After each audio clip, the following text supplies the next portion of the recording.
B'siyata d'shmaya, we're going to learn Daf Chof Daled. We're going to start 7 lines from the bottom of Daf Chof Gimel Amud Beis. Boya minei Rav Yosef bereid Rav Nechunya miRav Yehuda. Rav Yosef asked the following question from Rav Yehuda: Mahu she'aniach odom tfilov tachas merashoisov? Is a person allowed to put his tefillin underneath the pillow that he's sleeping on? Says the Gemara, Tachas meragloisov, under his feet, or the rest where his feet are resting on, loy komi boile. That's poshet that it's osa, shenoeg behen minig bizoyin. It's disrespectful, it's inappropriate, and it's disgraceful. Ki komi boile, the whole question is just Tachas merashoisov, under his pillow. Mai, what's the halacha? Omale, Rav Yehuda answered to Rav Yosef, Hochi Omar Shmuel, Mutter afilu ishtoi imoy.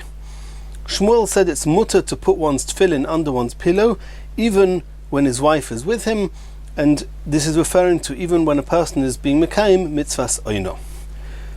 Asks the Gemara Meisvei, Lo yaniach odom tefilov tachas meragloisov mipnei shenoeg behen derech bizoyin. A person may not put his tefillin under where his feet are because it's a bizoyin. Aval manichon tachas merashoisov, but he's allowed to put it under his pillow. However, if his wife is with him, also, then it's not mutter, it's also. And this seems to be contrary to what Rav Yehuda said.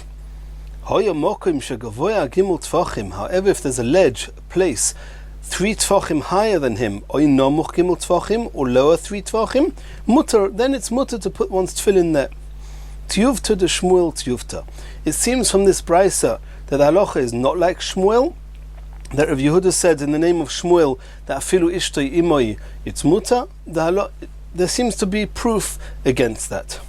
Omar Rava, afal gav de Tanya tiyuvta de Shmuel, even though we refuted Shmuel from a brisa, nonetheless hilchasa kavosei. We do rule like Shmuel that if ishtoi imoy, even if ishtoi imoy, it's muta to put one's tefillin under one's pillow. My tama. What's the reason that it's mutar? Kol leneturenhu tfei odif.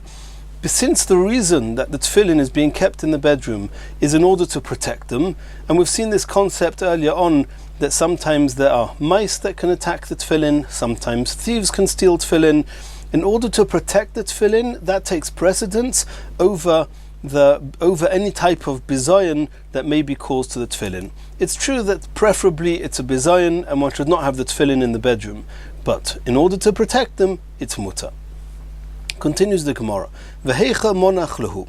Now that we know that he's allowed to put the tefillin under his pillow, where exactly? Omer of Yirmiyah, bein kar lekeses. And the truth is that I translated all the time when it says mitachas merashoisov, the literal translation is under his head. And I translated it under his pillow because of this Gemara. And here the Gemara is asking, what exactly does tachas merashoisov mean? The Gemara says between the kar, between his mattress, lekeses, and his pillow. But not under his head. It shouldn't be just under his head, and not only that, even when it's between his pillow and his mattress, shaloik neged roisho, it should not be under where his head is. Where his head is on top of the pillow, he should not put the tefillin directly under that. He should put it under his pillow a little bit to the side. Asks the Gemara V'atoni Reb Chia manichin bekoiva tachas merashoisov. It says that one's allowed to put tefillin in its pouch under a person's head. Says the Gemara, the bag where the tefillin is being held can be directly under where his head is, but the bulge where the tefillin are, they should be a bit further out, and they should not be under his head. Says the Gemara, Bar kapora tzayer lahu bechilta. Bar kapora would wrap up the tefillin with the curtain that surrounded his bed, umapik lemurushoin lebar, and the bulge where the tefillin were would be outside, protruding beyond the bed. Rav Shisha Bereider of Idi, what did he do with the tefillin? Monach lehu ashar shifa, he would put them on a stool, uporis sudra aluvayu, and he would cover some with some material or some scarf on top of the tefillin. And this is in accordance with halachas that because of tznius reasons, the tefillin have to be kis b'toich kis, they have to be in their pouch and also have a second covering on top of them. Continues the Gemara, Oma Rav Hamnuna Bereder Rav Yosef. Zimna Choda. Rav Hamnuna says once, Hava Ko'imna Kamei de Rava. I was in front of Rava. Va'omar li, and Rava told me, Zil Aisili Tfilin. Go into my bedroom and bring me the tefillin. Va'ashkachtinu bein kar lekeses, and I found them between his pillow and the mattress, shaloi keneged roishoi, a little bit to the side, not directly under where his head would have been. V'hava yodana de yom tvila hava. If he put his tefillin in that position, we knew that it was a yom tvila. Rashi says it was yom tvila means that his wife was tovel the previous night, and therefore he was mekayim mitzvahs oina. And Rabbeinu Yonah says it's talking about that Yom Tvila, that he himself, Rava himself, went to the Tvila that morning, and that's why it's called Yom Tvila, that morning, which was proof that he was Mekayim Mitzvahs Oina the night before. And he said that the reason that Rava told me to go and fetch the tefillin was because he wanted to teach us that halacha was like Shmuel, that even when Ishtoi Imoyin is being Mekayim Mitzvahs Oina, the tefillin are allowed to be under his pillow and do not need to be away from the bed, like we thought before, on a step higher than him 3 tvachim or lower than him 3 tvachim. They were allowed to be under his pillow as long as they were protruding beyond where his head was lying. Continues the Gemara. Boya minei Rav Yosef bereid Rav Nechunya mi Rav Yehuda. Rav Yosef asked Rav Yehuda, Shnayim sheyishenim b'mito achas. If two people are sleeping in the same bed with no clothes on, and they are touching each other, Mahu shezeh yachzir ponov v'yikra kriyas shema v'zeh yachzir ponov v'yikra kriyas shema. If they're facing each other and the ervus may be touching each other, it's clear one is not allowed to say kriyas shema in that situation. The question is, if they turned away from each other, and they were back to back, is it mutter for them to say kriyas shema like that? Omar lei, Rav Yehuda said to Rav Yosef, Hacha Omar Shmuel. Shmuel said that it's mutter to say Kriyas Shema, v'filu ishtoi imoy, even if that second individual is his wife. Maskif lo Rav Yosef asked, Ishtoi v'loi miboya achir. When it says afilu ishtoi, it seems that it's easier and more straightforward to understand that if the other individual was another man, that it's mutter, and there's a chiddush that it's even mutter if it's his wife. Adarabba, says Rav Yosef, Ishtei kagufa, if it's his wife, it's easier to understand. Since his wife is considered as being an extension of his own body, then there's less hirur and there's less reason to say that it should be asa. Achir, that lav kagufay, but somebody else who is not kagufay, there it would be a bigger chiddush if it would be mutter to say Kriya Shema like that. Continues the Gemara. Meisvei. We're going to ask a stira against Shmuel now, from a brisa. Meisvei shnayim sheyishenim b'mito achas. This is brisa number 1. If two people are sleeping in the same bed and they're both not wearing anything, Zeh machzir ponov v'koira, v'zeh machzir ponov v'koira. They can each turn away from each other, back to back, and they are allowed to say Kriyas Shema like that. V'tanya chrita, but in brisa number 2, it says as follows: Hayoshon b'mita, if somebody's sleeping in a bed with no clothes on, ubonov ubnei beisoi b'tzidoi, and his sons and his other family members are with him in the bed, all not wearing clothes. He's not allowed to read Kriyas Shema unless there is some cloak, cover, some material between the bodies of the person, between the person who wants to say Kriyas Shema and the others. But just turning away from them is not enough, which seems to contradict brisa number 1. And the brisa carries on, V'imhoyu bonov ubnei beisik ktanim, if the other members of this family who are sharing the bed with him are ktanim, we'll soon see what age that means, then mutter, there's no problem of hirur, there's no distraction, and he's allowed to say Kriyas Shema. Says the Gemara, Bishleim Rav Yosef, according to Rav Yosef, who said that if his wife is the other individual, it's mutter, but if it's other people, then it's possibly not mutter. Loi kasha, then there's no contradiction between the two brises. Ha be'ishtoi. Brisa number 1 that says you can turn away from each other is when the other person in the bed was his wife. Ha be'achir. And the second brisa that says that you need to have a talis, a cloak between them, and turning away is not enough. That's because there were other individuals. Elul Shmuel, according to Shmuel, that says that also other people, also his wife, they can turn away from each other, and it's mutar, kasha, then it's shver. What's going to be in the how's he going to understand that second brisa that says that if the bonav b'nei beisai are with him in the bed, then he has to have a talis, and he cannot just turn away. Shmuel says it's enough to just turn away. Shmuel responded, Rav Yosef minicha. Rav Yosef, who said that if it's his wife, it's mutter to turn away, and if it's others, it's not enough if he turns away. It also doesn't help. Why? V'atanya, in that brisa number 2, it says Hoya Yoshen b'mita, ubonov ubnei beisai b'mita. Who was with him in the bed? His sons and his other family members. Who is the other family members referring to? It's including his wife, and nonetheless, you need a talis. And it says that Lo yikra kriyas shema elom ken hoiso talisim avsekes benim. Elomai, how are you going to explain according to Rav Yosef? Ma'isloch lemeimar, what are you going to say? Ishtoi le Rav Yosef tanoihi. It must be that Rav Yosef will say that I, Rav Yosef, hold like brisa number 1, that if it's his wife, he can turn back to back. And in the second brisa that seems to say that even if it's his wife, he cannot turn back to back, he doesn't hold like that Tana. If so, ledidi nami, I also hold that there's a machlokas between the two brises, tanoihi, it's a machlokas, and I, Shmuel, hold that the first brisa is either his wife or anybody, they can turn back to each other, and the second brisa that says that you cannot turn back to back, it's not enough, you need to have a talis. I argue with that brisa, I hold like the other Tana. Continues the Gemara. Omar Mar, and this is a quote from the above mentioned brisa number 1. They can each turn away from each other and say Kriyas Shema.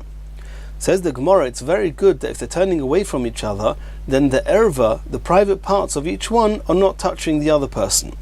V'ho'ika agovis, the behind of a person, which is also considered, at least the Gemara understands that, so at this point, it's also called an erva, and then they're touching each other. And if any part of a person's body is touching anyone else's erva, then he's not allowed to say Kriyas Shema. And since one person's behind is touching the other person's behind, and the other person's behind is called an erva, how can you say Kriyas Shema? Says the Gemara, Mesayeh leil Rav Huna, this is proof to Rav Huna, the Omer Rav Huna, Agova is ein behem mishum erva. The behind of a person is not considered an erva, and therefore if they're touching each other, there's no restriction to say Kriyas Shema like that. Leime Mesayeh leil Rav Huna, we may possibly be able to bring proof to this statement of Rav Huna from a Mishnah. It says, "How isha yisheves, a woman is allowed to sit when she's wearing nothing, no clothes, v'koitza lo chalosa, and she can separate challah from the dough, and she can even make a bracha, even though aruma, that she's not wearing any clothes, mipnei sheyichoilo lechasa is poneho bekarka, because her erva is completely covered on the floor that she's sitting on, and since the erva is not exposed, she's allowed to make a bracha in that position. Avaloi hoish, if a man who cannot completely hide his erva, his private parts, he cannot just sit on them like a woman can, and therefore he cannot make the bracha, and he should not take truma like this. So you see from here that the whole issue with the woman was the fact that her erva would be exposed, and if she's on the floor, it's okay. What about her behind? If it would be an erva, it wouldn't be enough that her private parts are covered. Her behind would be an erva, and if they are exposed, she cannot make the bracha. Says the Gemara, it's not a proof. Tir Gemara of Nachman bar Yitzchak kigoyin shahoyu poneo tuchois bekarka. Her private parts were completely pressed into the ground. The ground was obviously some soft sand or something, and therefore, since she was completely pressed into the ground, her behind was also not exposed, and this Mishnah would be true even if we would hold that the agovos are called an erva, and therefore we do not have a proof from this Mishnah to Rav Huna. Rav Huna, however, holds that the agovos are not called an erva. Continues the Gemara, Omar Mar, and this is a quote from brisa number 2 we mentioned before. Im hoyu bonov ubnei beisei ktanim, if the other family members with him are minors, are small, mutter, there's no problem of hirur, of being distracted, and it's mutter to say Kriyas Shema. Ask the Gemara, va'ad kama, how old is called young, or from what age is called godil, is called big? Omer of Chizda, Tinoikes, if it's a girl, it's bas shalosh shonim v'yom echad, until she's 3 years and a day, she's a minor from 3 years and a day. It doesn't have to be a whole day, but as soon as she's entered her 4th year, she's already not called a ketana in this context. And the tinoik, in the case of a boy, ben teisha shonim v'yom echad, as soon as he's entered his 10th year, he's already not called a cotton in this context. And this is based on a Gemara in Nida. Ikeda Amra, another opinion holds, Tinoikus, in the case of a girl, bas yud alef shana v'yom echad, as soon as she's entered her 12th year, she's already not called a ketana. The tinoik, in the case of a boy, ben shtemes shana v'yom echad, as soon as he's entered his 13th year, he's already a godel in this context. And Idi, both the age of 11 and a day for a girl and 12 and a day for a boy, is ad kadei, is providing that besides for the age of either being 11 and a day or 12 and a day, there's also complies with this pasuk, shodayim nechoinu, their breasts have been developed, u'se'orich tzimech, and their hair, probably referring to the pubic hair, has started growing. If you have also the age and also the simonim, then they are called a godel in this context. If they have these simonim, but they are younger than this age, they're still called ketanim. If they're older than this age, which means a girl who's entered her 13th year that we know as bas mitzvah, or a boy has entered his 14th year that we know as bar mitzvah, even in the absence of these simonim, he's called a godel in this context.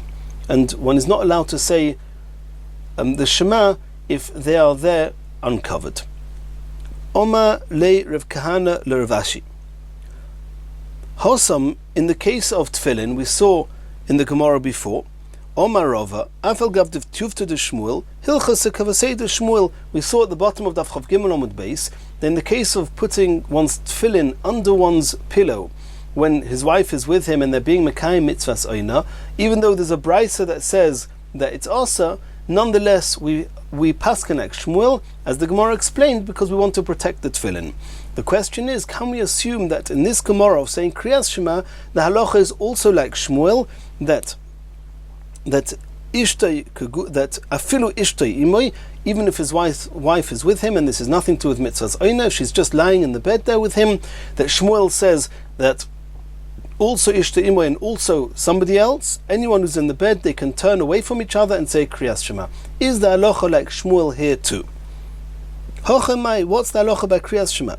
Omale, Rav Ashi answered to Rav Kahana, Oto kulhu b'chod machtum machtinu. Do you think that all the halachas of Shmuel were said in one go, and if once we said halacha k'Shmuel, it means the halachas like Shmuel everywhere? Elohecha de itmar, itmar. Whoever it says the halacha is like Shmuel, that's where we say it. For example, in the case of the tefillin, it explicitly says the halacha is like Shmuel, so the halacha is like Shmuel there. Vecha de lo yitmar. In the case of Kriyas Shema here, where it did not say explicitly the halacha is like Shmuel, lo yitmar, we don't have a clear indication that the halacha is like Shmuel. Continues the Gemara. Omar le Rav Meri le Rav Papa. Rav Meri said to Rav Papa, Seor yoitza bebigdoi mahu. What's the halacha if a person's pubic hair is sticking out of his clothes and can be seen? Is that called that his erva, his private parts, are exposed and therefore one cannot say Kriyas Shema in front of it, or not? Rav Papa stated in reference to Rav Meri, Seor, Seor. It's like saying hair, hair, and there's nothing to it. It's not called an erva, and it's mutter to say Kriyas Shema like that. Continues the Gemara. Omer Rabbi Yitzchak.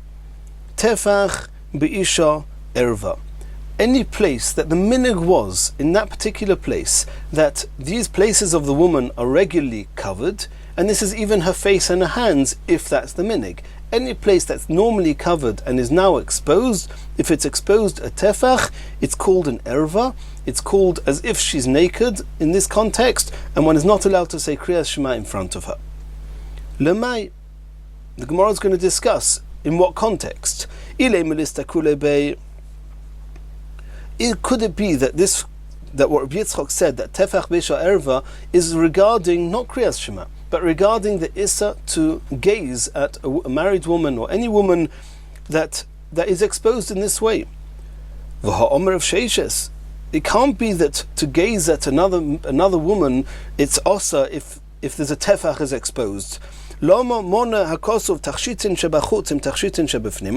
pasuk that speaks about the ornaments of a woman speaks about the ornaments that are external together with the ornaments that are in the private places. Why does the pasuk put the two together? Says of Sheishes, to teach us that kol hamistakil be'etzba ktana shel isha, a person who gazes even at this little finger of a woman, ki'ilu mistakil b'mokim ha'torah, it's as if he's gazing at her most private parts. So you see that even much less than a tefach, you're not allowed to gaze at a woman.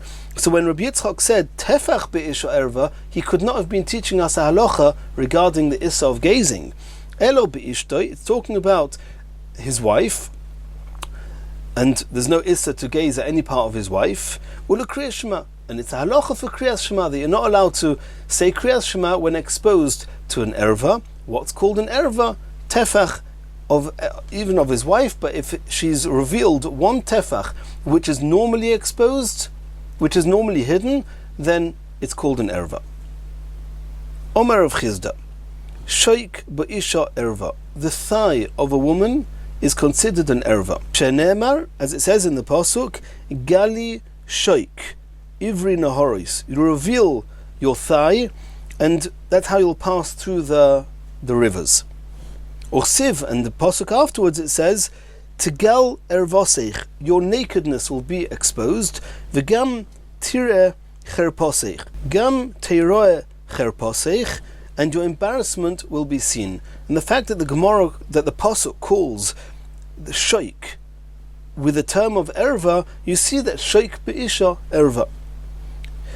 Now, this, together with the Gemaras we're about to read, in the Poskim and the Mefarshim and the Rishonim, they discuss at length each detail, what it refers to, what's the Chiddush, why one part is different to another part, and these are very, very important halachas. It's the halachas of tznius for a woman, the halachas of tefillah for a man, and we're just reading the Gemara Kipshutai, but there's a lot in these Gemaras. Omar Shmuel, Koil be'isha erva, even the voice of a woman is considered an erva. Shenemar, as it says in the pasuk, Ki koileich orev, your voice is very sweet, umarich nove, and your looks are very nice. And since the pasuk is pointing out the beauty of the voice, then we see that it's an object of desire, and therefore it's called erva. Omer of Sheishes, Se'ar be'isha erva, the hair of a woman is called an erva. Shenemar, as it says in the pasuk, Sa'arich ke'eder ha'izim, your hair is like a flock of goats. And here again, from the fact that the Torah is praising them, it shows that it's an object of desire and is called an erva. Omar Reb Chanina, Ani ra'isi es Rebbe shetolo tfilov, I saw that Rebbe would hang his tefillin, he would suspend them, probably from a hook. Meisvei, we're asking a kasha from a braisa. Hatoilet tefilov yitlu leichayov. Somebody who suspends his tefillin, his life will be suspended. Those that would find hidden hints within psukim, they added that the pasuk says V'hoyu chayecha tluyin lecha mineged, that your life will be suspended in front of you. What does that mean? Ze'atoilet tefilov, somebody who hangs his tefillin. So how could Rebbe, according to the witness of Rav Chanina, how could he hang his tefillin? Lo kasha, it's not shvet. Ha b'retzua, when is it asa? Is if you're hanging the tefillin by their straps, and the tefillin are dangling down, that's asa. Ha b'ktzitza, however, if you hang the tefillin, but the boxes themselves, the batim themselves, are placed and are not hanging down, then that's mutar. Or it could be loishna retzua v'loishna ktzitza asa. One should not hang tefillin either way. Not only not to hang them from their straps, but even not to hang the straps with the batim on the hook or on the shelf. V'chitala Rebbe b'kisisa tala. What Rebbe was doing is that he put the tefillin well placed in a pouch and he hung up the pouch. That's mutar. Ihachi, if he hung the pouch up, Ma'ile Memra, what was Rav Chanina trying to say a chiddush that he saw Rebbe was hanging his tefillin? What's the problem? Why shouldn't you be doing that? Says the Gemara, Ma'u detema tiboya hanocha. I might have thought that tefillin must be placed on a solid surface, because Sefer Torah, in the same way as the Sefer Torah has to be placed, and even if put in a pouch, that's not enough and it should not be hung. Kumash Malon, he was telling us that Rebbe did not learn like that, and Rebbe assumed that even though with the Sefer Torah it should not be hung in any way, it should be placed. With tefillin, as long as they're in a pouch, the pouch may be hung. Continues the Gemara, Va'omer of Chanina, Ani ra'isi es Rebbe, I saw Rebbe doing the following things when he was davening. Shegiheik, which some say he let out some gas from his mouth. The second pshat in Rashi, he was stretching. Or fiheik, he was yawning. B'nis atesh, or sneezing. V'roik, or he spat. Or memashmesh b'begodoi, or he would remove a lice from his clothes. The lice was biting him whilst davening. Avaloi hoyo mis atef, but if his talis fell down, he would not put it back onto him in the middle of davening, because it would be a hefsek.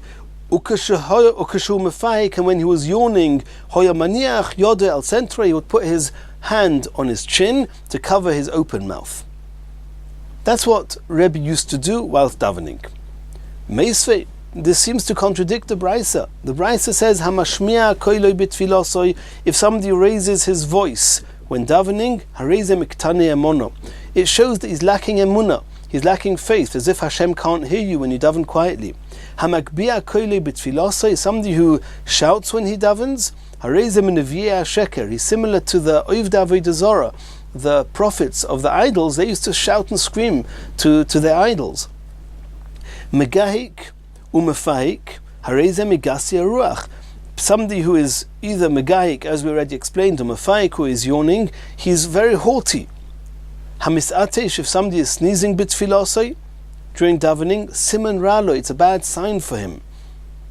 V'yesh oimrim, and some add that nikar shehu mechor, it's evident that he's a very loathful and not nice person.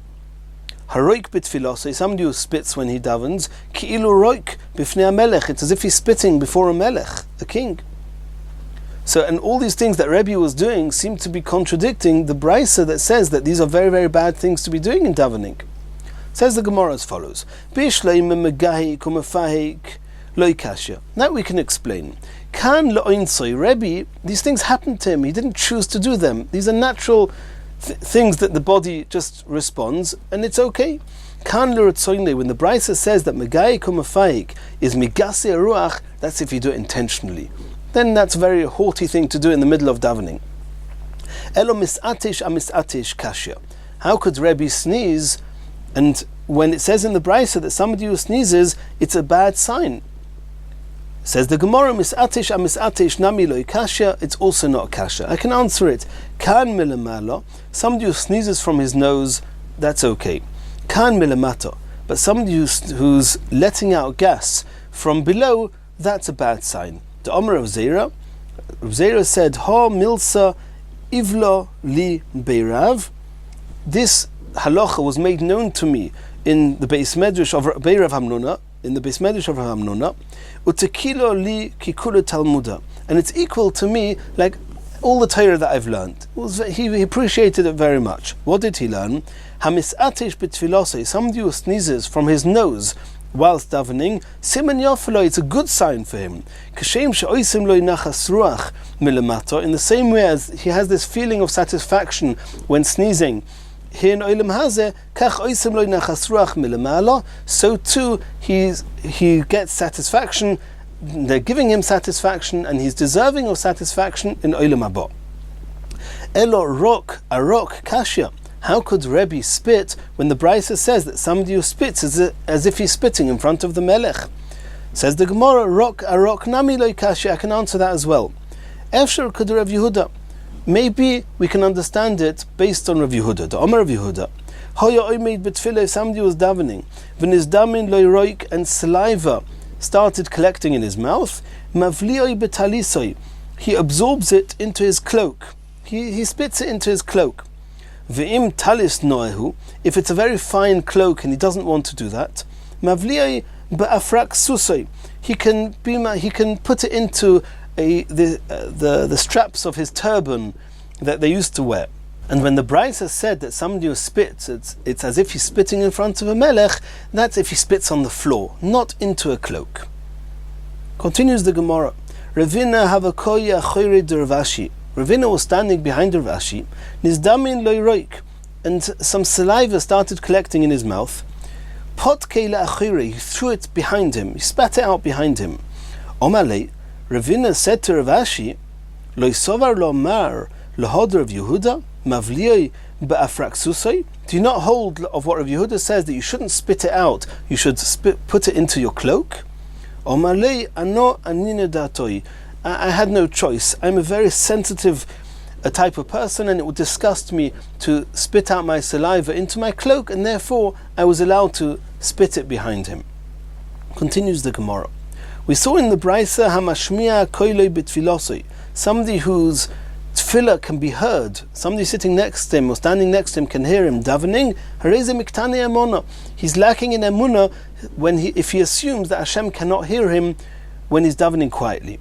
Omer Rav Huna, lo yishanu elo sheyochel lechavin es libay belachash. This is only true if he can concentrate on his davening, even if he's davening quietly. Aval ein yochel lechavin es libay belachash. If davening quietly will prevent him from being able to concentrate, mutter, he's allowed to raise his voice a little bit, as little as needed, in order to be able to concentrate. And that would not be called miktane amona, because he's not doing it because, so to speak, Hashem can't hear him speaking quietly. It's just that he needs to raise his voice a little bit to be able to concentrate. V'hana mila b'yachid, and that's only allowed when he's davening on his own. Aval b'tzibur, if you're davening with other people in the room, osi lemitra tzibura, you'll disturb the tzibur, and even if it's going to hurt and disturb your concentration, you have no permission to daven when somebody else can hear you davening, you're disturbing them. Continues the Gemara. Rabbi Abba have a mishtamit minei Rav Yehuda. Rabbi Abba would avoid Rav Yehuda. Why? To have a boy lemesak le'Eretz Yisrael. Rabbi Abba wanted to go up to Eretz Yisrael, and he knew that Rav Yehuda was not for it. Omar Rav Yehuda, kol ha'oila mi Bovel Eretz Yisrael. Rav Yehuda held that somebody who leaves Bovel to go to Eretz Yisrael, oiver ba'aseh, it's an avera. Shenemar, as it says in the pasuk, Bovelo yuvou v'shomo yiyu ad yom pokti oisom nu'um Hashem. Hashem said that I'm going to send you to Bovel and you're going to stay there until I take you out of Golus. And Rav Yehuda learned that from there we see it's also to go up to Eretz Yisrael. However, Rav Avo wanted to learn from Rav Yehuda. Rav Abba wanted to learn from Rav Yehuda. What did he do? Omar, he said, Ezel ve'eshma minei milsa mi beis vada. I'll go from behind the Beis Medrash and I listen to what Rav Yehuda is saying. V'hoda apik, and then I'll go up to Eretz Yisrael. Ozal, he went. Ashkechei letana de toni kamed Rav Yehuda. He heard somebody saying over Brises in front of Rav Yehuda. What were they saying? Hoya oimed betfila. If somebody was davening v'nis atish, and he passes wind from behind while he's davening, mamtin ad sheyichale ruach. He should wait until the smell passes, v'choizer mispalil, and then he can continue davening. Ikud Amra, some said, Hoya oimed betfila, if he's davening, ubikesh lis atish, and he had an urge to pass the wind, marchik lachoyra of dalad amos, he should step back 4 amos, umis atish, and pass the wind, umamtin ad sheyichale ruach, and wait until it passes, v'choizer umispalil, and then he can go back and continue davening. V'oimer, but not before he says the following tefillah. Ribono shel olam Hashem, yitzartonu, you created us, nekovim, with many openings, chalulim, with many cavities. Golu v'yadua lefanecha, it's clear and open to you. Cherposeinu, our shame, uchlimoseinu, and our humiliation. B'chayenu, whilst we're alive. U'ba'achriseinu, and after we pass away, rima v'toilea, the worms will eat away at our bodies. And after saying that tefillah, he can continue his umaschil nimokim sheposak, and from wherever he stopped, he can continue. Omar lei ilu loy basi elo lishmei ador rozeh dai.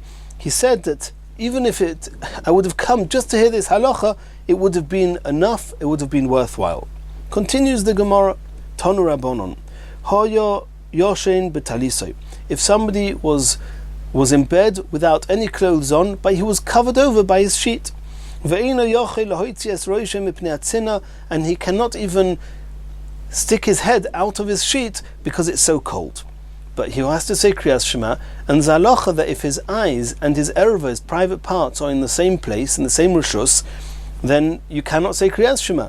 So the Brisa says, Choitzitz, he partitions betalisoi al tzavoroi, or where his neck is. So what he does is he just puts his hand, somehow he tightens the sheet around where his neck is, forming a type of partition between his eyes and his erva. V'keir Kriyas Shema, and then he can say Kriyas Shema.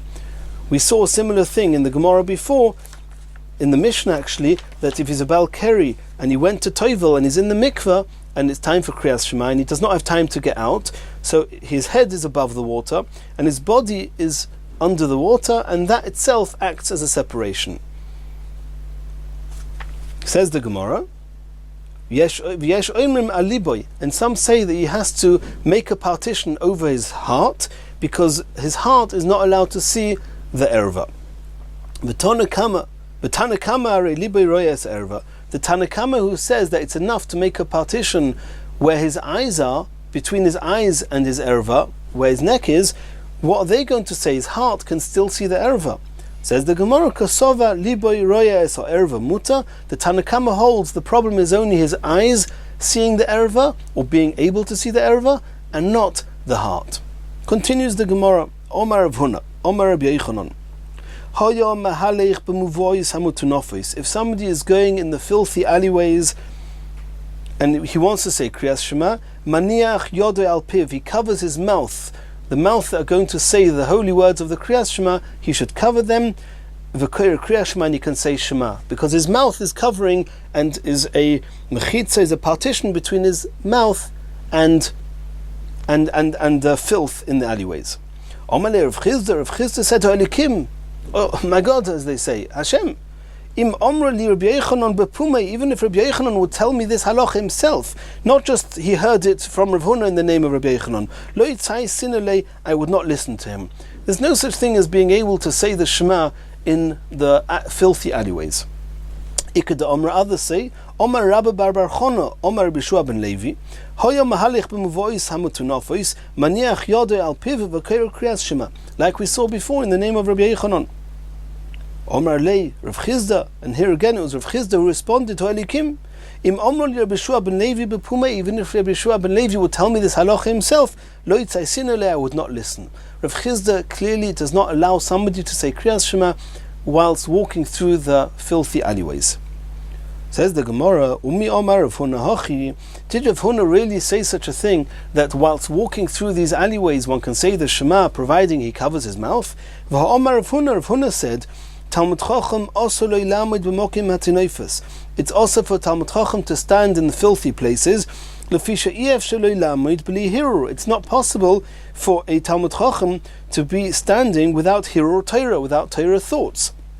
And if he can just cover his mouth, then what's the problem? And if it's also because of his Torah thoughts, then even more so to say Kriyas Shema it should be also. What does it help to cover his mouth? Says the Gemara, lo kasha.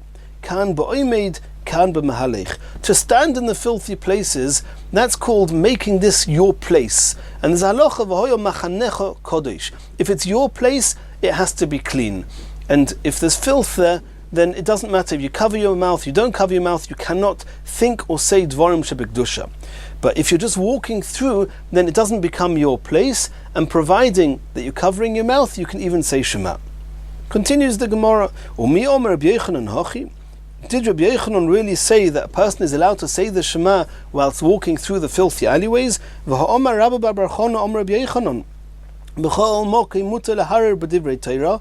A person is allowed to think Torah thoughts anywhere besides chutz, mibeis hamerchatz, from a bathhouse, or mibeis hakisei, or in a beis hakisei. And this includes any of the filthy alleyways. So it says clearly, Rabbi Yochanan does not allow a person to have Torah thoughts in these alleyways. So how can Rabbi Yochanan say that you can say Kriyas Shema in these alleyways if you cover your mouth? V'chi tema, are you going to suggest, Hochanami, here too we can answer, Kan ba'oimed, Kan b'mahalich, that Rabbi Yochanan allows it when he's walking as long as he doesn't stop, but if he stops then it's asa. Eini, that can't be. Rabbi Vo was walking behind Rabbi Yochanan, and Rabbi Vo was saying Kriyas Shema. Kimota, when Rabbi Vo came to the filthy alleyways, Ishtik, he paused. You're not allowed to say Kriyas Shema. Rabbi Yochanan, afterwards, when he'd finished and he got to the other side of the alleyways, it was now in a clean place, he said to Rabbi Yochanan, Leheichon hadir, where should I go back to? Should I start Shema again, or should I continue where I stopped? Rabbi Yochanan answered him, Im shohisa kedei ligmaris kula chayze l'roish. We saw this already on Daf Chav Gimel Amud Aleph. If you waited long enough that you could say the whole Shema, then it's too much of a break, and you have to go back to the beginning. So you see from here that Rabbi Yochanan didn't tell him, why did you stop? He was okay with the fact that Rabbi Vo stopped. Even though he was walking through, he appreciated the fact that Rabbi Vo stopped the Shema whilst walking through. So how could Rabbi Yochanan say that in the Mevois HaMutanofis you can say Shema? Says the Gemara, Hochi, this is what he actually meant and intended to say to Rabbi Vo. Ledidi, according to me, Rabbi Yochanan, lo svirili, I hold you could have continued saying the Shema all the while that you're walking. Ledidcha, according to you, Rabbi Vo, the sfir lecha that you hold, that you had to stop. Im shohisa kedei ligmer es kula chayze l'roish. If you made too much of a break, you have to start the Shema again. Continues the Gemara. Tanya Kavaseder Rav Huna, Tanya Kavaseder Rav Chizda. We found a brisa for each of the two opinions, Rav Huna and Rav Chizda. Tanya Kavaseder Rav Huna, Hamahalich Muvois Hamutunofois Maniach Yodoi Al Piv V'Yikra Kriyas Shema. You see explicitly in the brisa that somebody who's walking through these alleyways and needs to say Shema, it's enough to cover his mouth. Tanya Kavaseder Rav Chizda. There's another brisa like Rav Chizda who strongly opposed that psak. And the brisa goes as follows: Hoyo mahalich b'muvois hamutunofis lo yikra kriyas shema. When you're going through these alleyways, do not read the kriyas shema. V'lo oid. Not only that, elosh im hoyo koire uba. If you were in the middle of reading the Shema when you got to these alleyways, poisuk, you should stop. Lo posak. If you don't stop, mai. Omer of Miyasha bar Breido Bishua ben Levi Olov Akosov Omer. The pasuk says, "V'gam ani nosati lohem chukim lo toivim u'mishpatim lo yichyu bohem." There's a concept of somebody who's doing the mishpatim, he's doing the mitzvahs, but they're not causing him life because he's doing them wrong. And here too, you might be saying the Shema, but you're saying it in Mevois HaMutanofis, no life will come from that. Rav Asi says a different pasuk refers to such a person. The pasuk says, "Hoi, woe, moishchei ha'ovoin," people that pull averus bechavle hashov, with cords of falsehood. And here too, in the same way as these cords are very, very weak, this person, in such an easy way, all he's doing is speaking. He's pulling upon himself avera and punishment. That's why it's called chavle hashov. These are cords which are useless. It's like nothing to them. That's why they're called false. So too, all I'm doing is speaking, right? But you're saying the Shema in places that you're not allowed to is an avera.